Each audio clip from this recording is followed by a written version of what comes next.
Bienvenidos y bienvenidas, esta es una nueva emisión del Noticiero Popular de Barricada TV, transmitiendo, como siempre, desde el cuarto piso de INPA, la primera fábrica del país, recuperada por sus trabajadoras y trabajadores.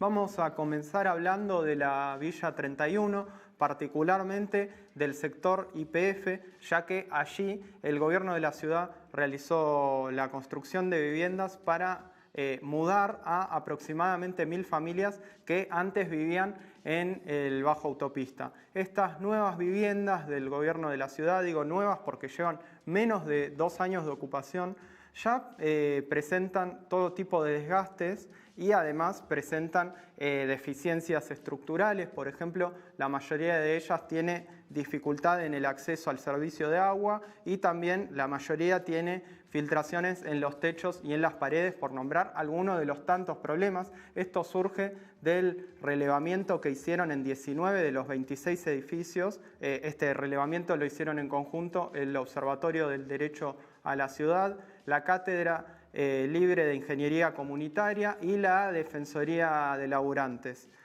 Otro de los problemas que presenta es, por ejemplo, el faltante de matafuegos o, en caso de haberlos, hay matafuegos que están vencidos. Esto convive con materiales inflamables de los cuales están hechos los edificios. Barricada TV estuvo allí y sobre todos estos problemas nos comentó Mirta, una vecina justamente del barrio Carlos Mujica, que ella fue mudada del sector Bajo Autopista y actualmente vive en el sector YPF. Vamos a ver el informe y seguimos con el noticiero.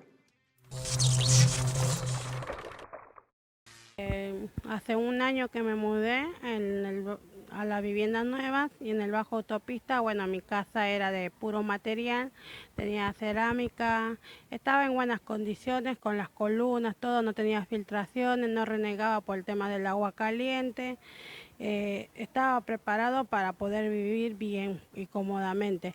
Hoy en día me vengo a las viviendas nuevas actualmente en el edificio 25.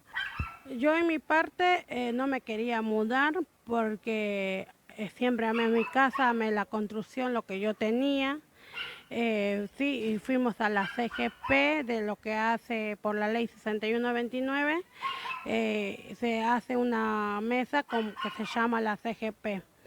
Y muchos vecinos fuimos atrás de la Defensoría a pedir acompañamiento para no mudarnos y quedarnos en lo que es el Bajo Autopista. Pero lo que decía el gobierno de la ciudad, lo que es la secretaría, decía que nosotros nos tenemos que mudar por areación y por luz. Pero yo cumplía todas esas cosas en lo que era mi casa. Yo al gobierno de la ciudad, a Horacio Rodríguez Larreta, le quiero decir que bueno, que hoy en día empiecen a arreglar estas viviendas que nos han dado y pongan en condiciones como corresponde, porque somos ciudadanos y también queremos pagar lo que corresponde de los servicios del agua, de la luz, de la ABL, como todo el mundo lo paga. El tema de los servicios acaba de ser prepago, que el servicio de la luz no es como hubo cargas el celular y ponerle que te quedas sin luz si no pagas, no podés cargar el prepago. Las viviendas no están en condiciones porque hay rajaduras, filtraciones, tema del agua caliente, sufrimos todo lo que es el invierno, el agua caliente y como ya vieron el tema de los termotanques, que es para todos los vecinos. Nos sirvió los paneles solares, no sirvió para nada y bueno, se fueron rajando, hay rajaduras y bueno, tenemos que hacer todo de nuevo, es otro gasto. Sí, hay vecinos que están a 6 meses, hay vecinos que están 3 o más tiempo, hay muchos vecinos que tienen muchos problemas del tema del agua. Con respecto a la pandemia, la manzana 35 y la manzana 35, la 99, lo que son los palados donde está la comisaría, todo lo que era el Bajo Autopista, el año pasado fallecieron muchos vecinos y muchos compañeros donde fallece, no sé si ustedes saben el tema de Ramona Medina. Bueno, ella se queja del tema del agua porque no había agua. Y nos decía desde el gobierno de nación, nos decían lávense las manos, desde el gobierno de ciudad nos decían tienen que lavarse, tienen que estar, pero no teníamos cómo tener el agua porque nos mandaron de AISA, nos mandaron un camión o a veces las motitos con agua desde la secretaría para que nos dé, para que tengamos ese tema del agua. Y de a poco murieron muchos vecinos como si fuéramos moscas, no les importó para nada. Bueno, ya nos habían dicho que no se podía, era inflamable, son viviendas con durlo. Yo las llamé desde que a mí me presentaron esta vivienda, las llamé Chapita, Chapa y Durlo. Les había llamado por como estaban. Sí, hubo un incendio por el tema de la electricidad, lo que es el cable que se va, que los cables más bien que sean de 6 pulgadas, son de 2 y no, esto no abastece y se va chinchorreando solo, no es que uno deja ahí porque uno quiere o porque quiere quemar la vivienda. Y otra cosa, antes estaba la secretaría, desde el gobierno de la ciudad, nosotros hicimos para que lo puedan corregir el tema del incendio a la vecina, puedan arreglarla. Hasta hoy en día no le arreglaron nada, porque nosotros acá tenemos que tener un consorcio, tenemos que tener seguro de vivienda y todas esas cosas. Durante la pandemia muchos vecinos y vecinas se quedaron sin trabajo. Nosotros no decimos que no queremos pagar, sino que es el forma que ellos también nos tienen que dar un arreglo a las viviendas que realmente ellos nos entregaron así desde el gobierno de la ciudad. Hay matafuegos en algunos edificios, en algunos no, y hay matafuegos vencidos que lo entregaron en el año 2019 y ya se venció en el 2021. Eso también se debe volver a cosas. Lo que también no tenemos son los hidrantes de cuando viene el tema de los bomberos, la boca. Cuando hay incendios no tenemos todas estas cosas, así que no, si se incendia un departamento se va incendiando todo el otro. No tenemos una plaza hecho como debe ser, con juegos, rebalines, todo lo que es juego para los niños, las niñas. No tenemos una plaza, hay una plaza de cemento hecho con material de goma eva. Eso tenemos todo lo que es de pisos, saltarines y eso. Pero lo que realmente acá los chicos necesitan las plazas como en la Plaza San Martín, que tiene juegos, que sea una plaza que realmente lo podamos usar. No tenemos un espacio durante la pandemia no tenemos un hospital, que somos casi como 60.000 habitantes dentro de todo el barrio Mujica, somos bastantes y no lo tenemos. Las salitas explotan, hay 3 SA, explotan. Así que imagínate lo que no tener un servicio de un hospital dentro del predio, lo que es barrio Carlos Mujica. Imagínate no tener un espacio, zona verde dentro del barrio. Bueno, los arreglos porque se escuchaba todo de vecino en vecino. Está la chapa, está la lana de vidrio, está el durlo y el tema de seguridad, puede pasar cualquier cosa y si imagínate al ladrillo que es de 6 o de 8 le pasa una bala, imagínate lo que es el durlo, le pasa enseguida. Entonces hay que ser realistas. Falta arreglos, la vivienda lo tengo que hacer todo de nuevo, a mí nadie me ayuda, así que tengo que hacerlo todo. Vamos a seguir en la línea de los problemas habitacionales. Ahora vamos a hablar sobre Ciudad Evita, ubicado en la localidad bonaerense de La Matanza, ya que allí la policía bonaerense realizó un desalojo brutal a más de 300 familias. Según los testimonios, se tiraron gases lacrimógenos, balas de goma y hasta balas de plomo. Se llevaron detenidas al menos 5 personas y además de las personas desalojadas, al menos hasta la madrugada, se desconocía el paradero de varias de ellas. Este operativo violó el protocolo de actuación establecido por la Corte Suprema de la Provincia de Buenos Aires para estos casos, en donde se dice claramente que los desalojos deben realizarse en horario diurno y no a la noche. En respuesta a todo esto, distintos referentes y referentas se hicieron presentes en la comisaría número 3, subestación este de Ciudad Evita. Entre ellos se encontraba Pablo Pimentel de la Asamblea Permanente por los Derechos Humanos La Matanza, quien además tiene la gentileza de atendernos el día de hoy.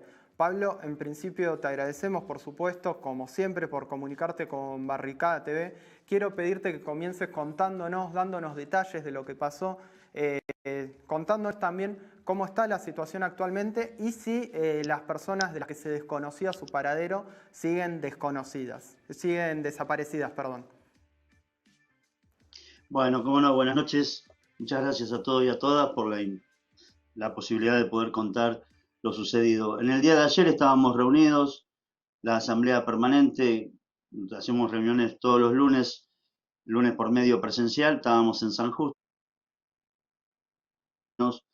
del barrio 22 de enero, planteándonos de que habían entrado a un predio que pertenece al ejido del histórico barrio que fue tomado en enero, justamente el 22 de enero del año 1986. Creo que se tratan de 4 o 6 manzanas que dan justo lindando con un club que pertenece a trabajadores del sindicato de la FIP. Creo que es así. Históricamente fue del Ministerio de Economía ese lugar, el antiguo Club José Hernández. Bueno, ahí me comunico con el padre Daniel, de la parroquia Enrique Angelelli y sus compañeros mártires. Me acerco hasta la casa, nos estaban esperando algunos vecinos para llevarnos al lugar. Cuando vamos caminando, entramos al predio, habremos entrado 20, 30 metros, y vemos que se encienden linternas fuertísimas, la gente empieza a correr y empiezan a detonar escopetazos de balas de goma y bombas lacrimógenas. Bueno, eso fue incesante hasta que lo que vimos y lo grave de todo esto es que nosotros intentábamos por teléfono advertir a la fiscal o al fiscal que estaba de turno, al jefe de policía, que en estos casos lo que hay que hacer es dialogar y no reprimir, evitar la violencia. Bueno, no se llegó, lamentablemente accionaron, según la policía le venían planteando durante horas más tempranas que debían salir. Hay una realidad, ¿no?, que se vive en grandes lugares del conurbano y del interior de nuestro país, que la pandemia ha traído una grave crisis económica, de desocupación, que ha hecho optar a familias de economía no pagaban el alquiler. Parece una cosa por ahí para una clase media que no es creíble, pero es así. Y todo, por supuesto, el sustento esencial para vivir, que es la comida. Y mucha gente quedó en la calle o que quedó hacinada y que también viene de familias que históricamente han ocupado estas tierras, ¿no? Hijos o nietos. Y así fue como se produce esta toma que ya se había intentado también semanas anteriores. Escapamos junto con el padre Daniel, vimos más jóvenes con sus chiquitos, 2 o 3 niños en los brazos, corriendo de la balacera. Realmente fue canallesco el accionar de la policía, porque no terminó una vez que recuperaron el predio. La gravedad fue que entraron a hacer una cacería humana dentro del barrio 22 de enero, donde los corrían por las calles, donde también fueron víctimas los que viven ahí porque se ligaban las balas de goma o los gases lacrimógenos a una zona densamente poblada, y nos corrieron hasta la iglesia, porque lo que decidimos fue ir a la iglesia, ir a ver qué heridos había, la gente que estaba detenida, y inclusive fueron hasta la iglesia a buscar jóvenes que habían identificado, como que habían tirado piedras y demás, y querían entrar a la iglesia. Se juntaron cerca de 50 cartuchos alrededor de la capilla, de la parroquia, de cartuchos justamente tengo uno acá, que me quedó, de balines de goma, y cartuchos de bombas lacrimógenas. Ahí el padre Daniel se puso muy firme y dijo, no, acá a la parroquia no entran. Bueno, esto es lo que ha sucedido en el día de ayer. Después fuimos a la comisaría, ahí nos reunimos con varios también militantes de partidos políticos, organizaciones sociales que se interesaron. Había 5 detenidos, no hay ninguna persona que está desaparecida, gracias a Dios. Todos recuperaron la libertad a las 4 o 5 horas de haber sido detenidos y nos dijeron que fue con una carátula de intento de usurpación. Bueno, ahora lo que ha pasado el día de hoy es que la fiscal Casalgato, que es la que va a tomar la causa y venía con una anterior, nos ha convocado para mañana a las 13 horas a iniciar una mesa de diálogo, que es lo que pretendíamos nosotros, pero antes de esta balacera, antes de la represión. Y como bien vos, en general, en la provincia de Buenos Aires, todos los casos de desalojo han hablado ese protocolo que hace 7 años la Suprema Corte de Justicia, donde habla de las características que tienen que reunir un fiscal o un juez cuando decide desalojar un barrio, ¿no?, densamente poblado. No había nada de lo que exige ese protocolo, al igual que Guernica. Guernica tampoco había ambulancias, tampoco había apoyos para gente adulta. En general no, nunca cumplen ese protocolo. Por eso vamos a pedir una reunión también con los miembros del Supremo Tribunal de la provincia para ver cómo ellos hacen respetar lo que han escrito.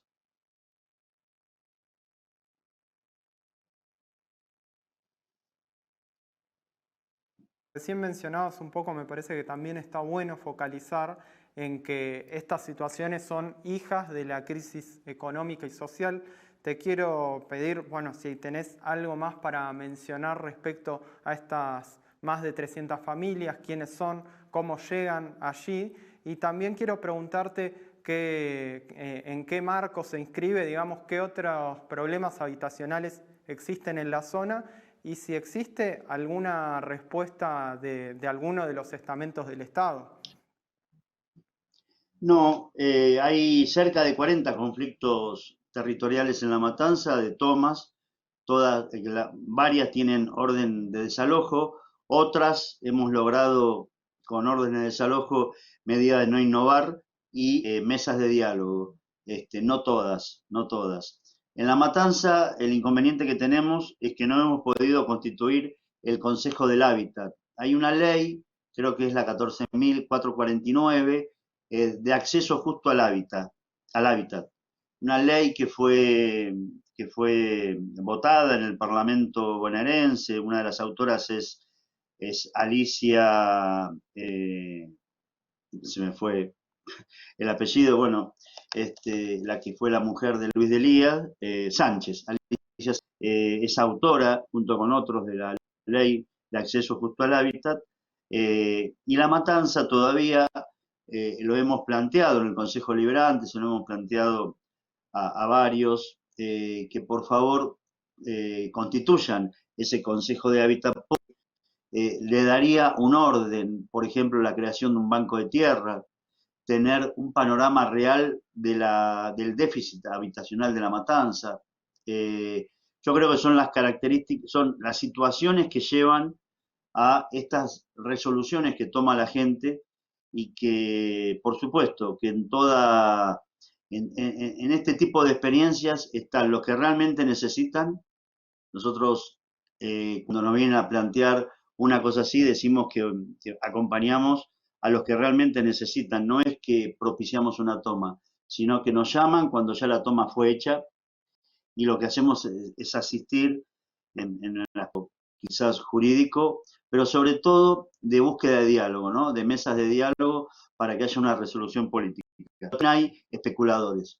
Lamentablemente entran gente que tienen ya su casa, que tienen un terreno y que vienen, marcan, arman una casilla y después la venden. Y se la venden a otro pobre o a otro que viene a especular.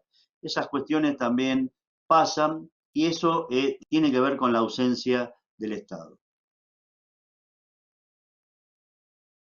Preguntarte por las irregularidades que mencionabas recién.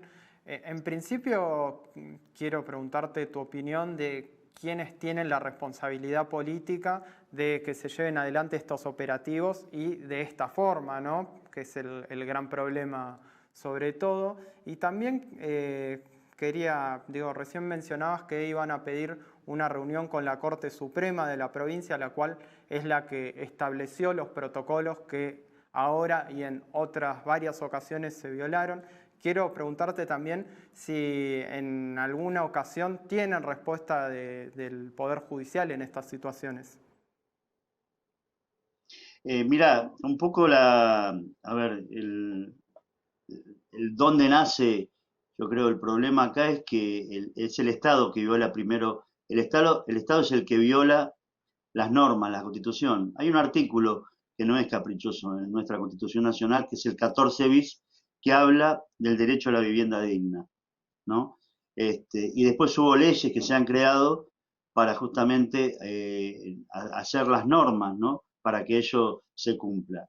Bueno, el Estado es el primero que no lo cumple. Y después el responsable de estos actos, y lamentablemente es el gobierno provincial, es el gobierno quizás municipal, en lo que le corresponde a evitar este tipo de represiones, adelantándose a estas situaciones porque son conocedores, muchas veces son conocedores de que hay una conflictividad, porque se le avisa. Nosotros avisamos cuando hay una situación así. Por ejemplo, el año pasado, en plena pandemia, nosotros advertíamos que la comida no alcanzaba y no le llegaba a todos los comedores, ollas populares. Eh, y sin embargo no éramos escuchados, ¿no? Y se enojaban por ahí si hacíamos alguna crítica. Y estamos hablando de la comida. Entonces, el tema de la vivienda también, no hay una seriedad, pero esto no es un problema de este gobierno, ¿eh? Es un problema estructural de todos los gobiernos. Por supuesto, la dictadura hizo un desastre, las dictaduras militares rompieron cuando hubo planes de vivienda. Miren, para que ustedes se hagan una idea, en Argentina en los últimos 60, 70 años hubo dos gobiernos que se ocuparon de pensar en viviendas dignas.